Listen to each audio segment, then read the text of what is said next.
अब बात शुरू करते हैं वीक इंटरेक्शंस की। वीक इंटरेक्शंस को हम लोग मॉलिक्यूलर इंटरेक्शंस भी बोलते हैं और फिजिकल इंटरेक्शंस भी बोलते हैं। ठीक है, तो मॉलिक्यूलर इंटरेक्शंस या वीक इंटरेक्शंस टोटल 5 तरीके के होते हैं। पहला, आयन डाइपोल इंटरेक्शन। दूसरा, dipole dipole interaction. Dipole dipole interaction को हम लोग कीसिम फोर्सेस भी बोलते हैं।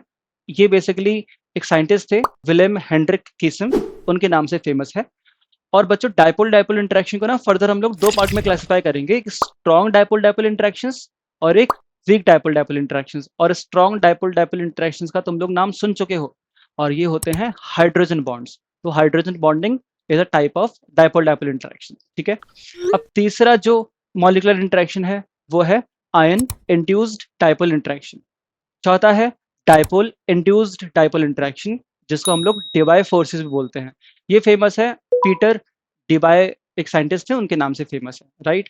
पांचवा मॉलिक्यूलर इंटरेक्शन है instantaneous dipole induced dipole interaction. इसको और भी नामों से जाना जाता है, जैसे इसको समझाया था फ्रिट्ज लंदन ने, इसलिए इसको हम लोग लंदन फोर्सेस भी बोलते हैं, राइट।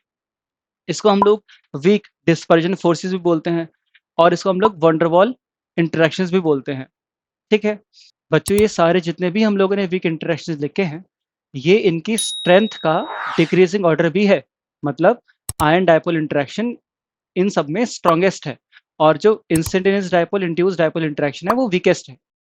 तो फर्स्ट इंटरेक्शन है आयन डाइपोल इंटरेक्शन। सपोज करो तुम लोगों ने सोडियम आयन को वाटर के अंदर इंट्रोड्यूस करा। वाटर क्या है? एक पोलर मॉलिक्यूल, ऑक्सीजन पर पार्शियल नेगेटिव चार्ज, हाइड्रोजन पर पार्शियल पॉजिटिव चार्ज।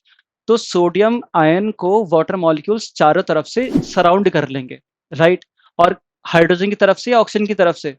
ऑक्सीजन की तरफ से, क्योंकि सोडियम के पॉजिटिव चार्ज को ऑक्सीजन का नेगेटिव चार्ज ही अट्रैक्ट करेगा। तो हुआ क्या, सोडियम को चारों तरफ से सराउंड कर लिया वाटर मॉलिक्यूल्स ने।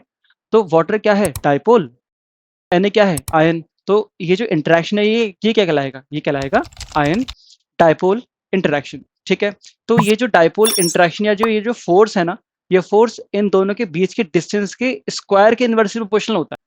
दूसरा मॉलिक्यूलर इंटरेक्शन है हमारा डाइपोल डाइपोल इंटरेक्शन, जिसको हम लोग कीसम फोर्सेस भी बोलते हैं, राइट। तो डाइपोल डाइपोल इंटरेक्शन दो डाइपोल्स के बीच में होगा।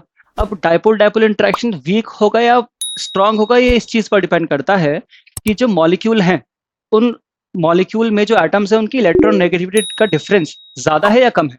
सपोज करो मैंने बात करी HF की, या HO बॉन्ड की, या HN बॉन्ड की।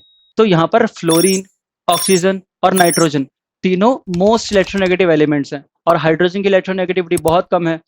तो यहाँ पर क्या होगा, ये जो तीनों बॉन्ड्स हैं इनमें पोलराइजेशन काफी ज्यादा होगा। तो पार्शियल नेगेटिव चार्ज और पार्शियल पॉजिटिव चार्ज काफी ज्यादा आएगा।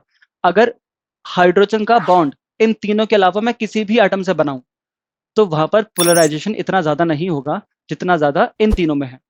तो अगर मॉलिक्यूल्स में HF, OH या NH बॉन्ड प्रेजेंट है, तो वहां पर उन मॉलिक्यूल्स में जो डाइपोल डाइपोल इंटरेक्शंस होते हैं, उनको हम लोग क्या बोलते हैं? Hydrogen bonding, right.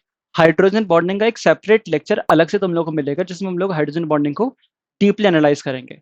ठीक है, तो स्ट्रॉन्ग डाइपोल डाइपोल इंटरेक्शन तो हो गए hydrogen bonds. Weak dipole dipole interactions को हम लोग डाइपोल डाइपोल इंटरेक्शन ही बोलते हैं। ठीक है, तो यहाँ पर जो डाइपोल डाइपोल इंटरेक्शंस में फोर्सेस होते हैं, ये फोर्सेस मॉलिक्यूल्स के डिस्टेंस जो होती है उसके क्यूब के इनवर्सली प्रोपोर्शनल होता है। मतलब F is inversely proportional to R cube, right.